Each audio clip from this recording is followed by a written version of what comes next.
हे friends, मैं हूं आपकी दोस्त नेहा और लेकर आई हूं आपके लिए फिर से एक न्यू वीडियो। आज के इस वीडियो में हम बात करने वाले हैं, टॉपिक है हमारा सामाजिक नियंत्रण।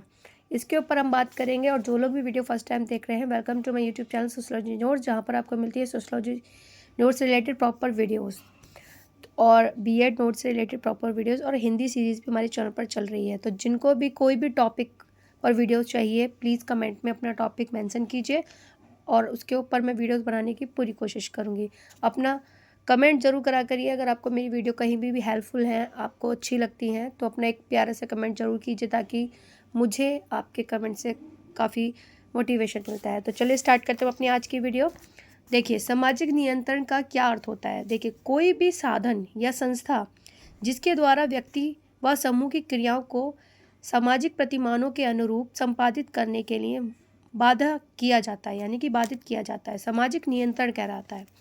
इजी शब्दों में आपको बताने की कोशिश करूँ, वो चीज़ जो आपको नियंत्रण करती है। आप एज अ स्टूडेंट, तो आपको टीचर कंट्रोल करते हैं। घर में एज अ चाइल्ड या एज अ फैमिली मेम्बर, वहाँ पे आपको आपके पेरेंट्स या फैमिली मेम्बर कंट्रोल करते हैं, आपके अच्छे के लिए भी और आपकी ऐसी चीज़ों के लिए भी जो आपको समाज में रहने के अनुकूल बनाती हैं। ठीक है। तो अमेरिकन समाजशास्त्री E.S. रॉस ने सर्वप्रथम सामाजिक नियंत्रण विषय पर 1901 में अपनी कृति सोशल कंट्रोल में व्यवस्थित विचार अपने व्यक्त किए थे। ये काफ़ी क्वेश्चन शॉर्ट में पूछा जाता है। यूजीसी नेट में एक बार ये क्वेश्चन पूछा गया था कि अमेरिकन समाजशास्त्री रॉस ने सर्वप्रथम सामाजिक नियंत्रण विषय पर कौन से सन में अपनी कृति सोशल कंट्रोल प्रस्तुत की थी। तो 1901 में, या इसको इस तरह से भी कि सोशल कंट्रोल किसने लिखी है, तो इस तरह से। ठीक है। रॉस के अनुसार सामाजिक नियंत्रण का तात्पर्य उन सभी शक्तियों से है जिनके द्वारा समुदाय व्यक्ति को अपने अनुरूप बनाता है। ठीक है। जैसा कि मैंने अभी बताया आपको कि अपने अनुरूप बनाता है समुदाय उसमें रहने के लिए। ठीक है। आपने कोई भी कम्युनिटी ऐसा ज्वाइन करते हैं तो वहाँ पे भी आपको उसके रूल्स बताए जाते हैं, और अगर उस रूल से आप बाहर करेंगे कोई भी काम, तो आपको सोसाइटी से बाहर होना पड़ता है ना। तो वही चीज़ है कि अगर हमें समाज नियंत्रण कर रहा है, हमें हमारा सोशल कंट्रोल है हमारे ऊपर, तो किस लिए है ये चीज़ें हमें समझनी पड़ती हैं। ठीक है। फिर आता है कि सामाजिक नियंत्रण की विशेषताएं क्या क्या हैं। सामाजिक नियंत्रण की निम्नलिखित विशेषताएं हैं। सामाजिक नियंत्रण में व्यक्ति से यह अपेक्षा की जाती है कि वह सामाजिक प्रतिमानों के अनुरूप आचरण करेगा। तो देखिए, सामाजिक प्रतिमान क्या होते हैं, सबसे पहले आपको ये समझना जरूरी है। सामाजिक प्रतिमान यानी कि हमारे सोशल सिंबल। ठीक है। इसके ऊपर भी मैंने एक लॉन्ग वीडियो अपने चैनल पर डाली हुई है, उसका लिंक मैं आपको वीडियो के डिस्क्रिप्शन में दूंगी, वो आप जाकर देख सकते हैं, ताकि आपको सोशल सिंबल अच्छे से समझ में आ जाए। ठीक है। तो देखिए, फिर सामाजिक नियंत्रण समाज में संगठन और एक रूपता पैदा करता है। मतलब हमें एक रूप में व्यवस्थित करने की कल्पना करता है। सामाजिक नियंत्रण 3 स्तरों पर होता है। समूह का समूह पर, जैसे कि आपने कोई भी ग्रुप ज्वाइन किया हुआ है, तो उस पूरे ग्रुप पर एक नियंत्रण है। ठीक है। समूह का व्यक्तियों पर नियंत्रण। अब आप अगर किसी क्लास में आपने देखा है, वहाँ पे हर एक क्लास में एक मॉनिटर अपॉइंट किया जाता है। तो वो मॉनिटर क्या करता है, आपकी क्लास को मॉनिटर करता है, मतलब कंट्रोल करता है कि आप शोर ना मचाएं, आप क्लास से बाहर ना जाएं, अननेसेसरी आप स्कूल में ना घूमें, कॉरिडोर में ना घूमें।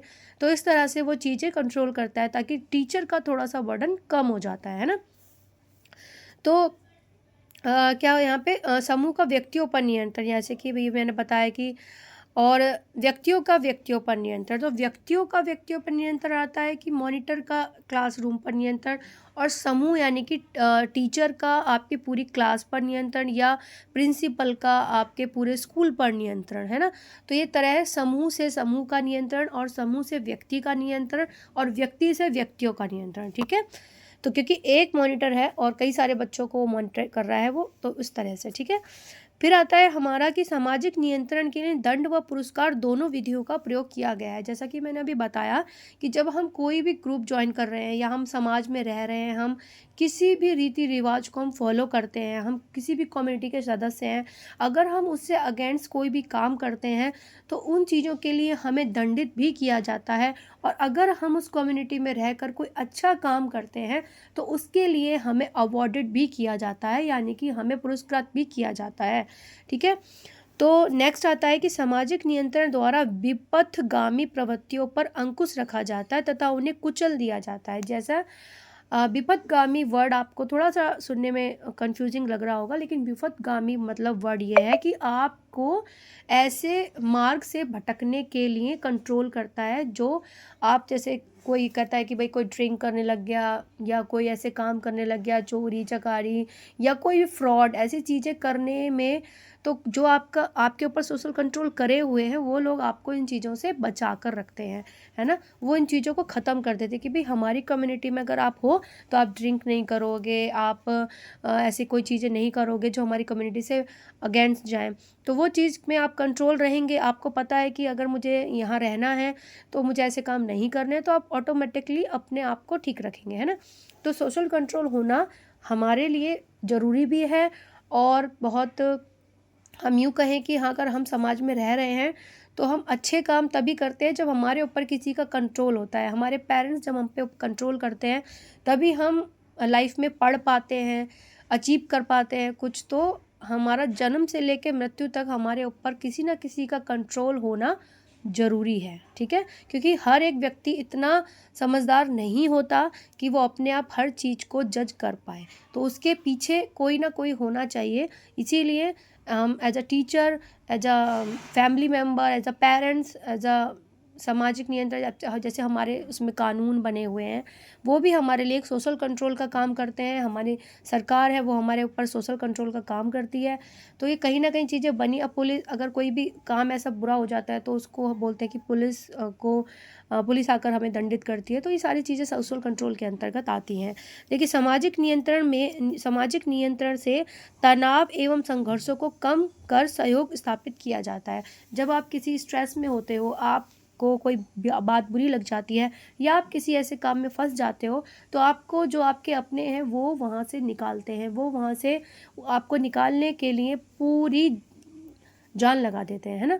तो यही है एक सोशल कंट्रोल जो कि आपको तनाव से भी मुक्त करता है। आपके लाइफ में अच्छे फ्रेंड्स, आपके अच्छे मार्गदर्शी होने बहुत ज़रूरी हैं। तो इसलिए अगर जो लोग भी ये वीडियो देख रहे हैं, मैं उनसे यही कहना चाहूँगी कि अगर आपके ऊपर किसी चीज़ का कंट्रोल है तो उसको समझिए कि आपके पेरेंट्स आपके ऊपर कंट्रोल कर रहे हैं तो क्यों कर रहे हैं, आपके अच्छे के लिए कर रहे हैं। जो चीज़ आपको अच्छी नहीं लगती है आप उनसे बैठ कर डिस्कस कर सकते हो, बट अननेसेसरी कोई और चीज़ें करने से बेटर है कि आप बात करो, है ना।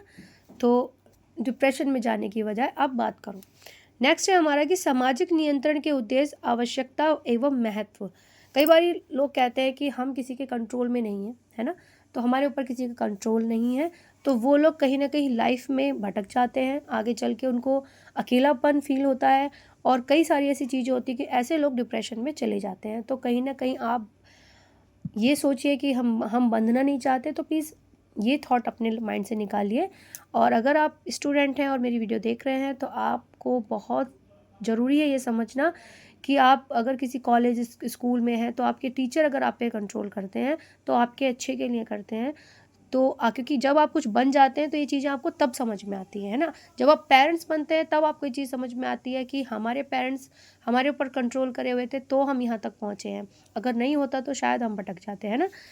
फिर आता है कि सामाजिक नियंत्रण के उद्देश्य व आवश्यकता और उनके महत्व क्या हैं। देखिए, सामाजिक संगठन की स्थिरता को बनाए रखना, परंपराओं की रक्षा करना, जैसे मैंने बताया कि जो हमारे सोशल कंट्रोल होते हैं वो हमारे परंपराओं की भी रक्षा करते हैं, हमारे रीति रिवाज की भी रक्षा करते हैं, एक पीढ़ी से दूसरी पीढ़ी तक उन्हें पहुंचाने की पूरी कोशिश करते हैं, समूह में एकता स्थापित करते हैं, समूह में एक रूपता लाते हैं, सहयोग एवं सहकारिता को बढ़ावा देते हैं, सामाजिक सुरक्षा प्रदान करते हैं, समाज में सुरक्षा बनी रहती है ना, व्यक्तिगत व्यवहार पर नियंत्रण बना रहता है। ठीक है, हमारी पर्सनैलिटी है, हमारा बिहेवियर है, हम उस पर कंट्रोल करके रखते हैं कि सामने वाले से हमें कैसे बात करनी है, हमारे वर्ड को हम कंट्रोल करके रखते हैं कि हमें सामने वाले को गाली नहीं देनी है या ऊंची आवाज़ में बात नहीं करनी। तो ये हमारे सोशल कंट्रोल या हमारे सामाजिक नियंत्रण से ही ये चीज़ें आती हैं, है ना। आई होप आपको वीडियो अच्छी लगी होगी। इसकी नेक्स्ट वीडियो देखने के लिए चैनल को सब्सक्राइब कीजिए। Thank you so much.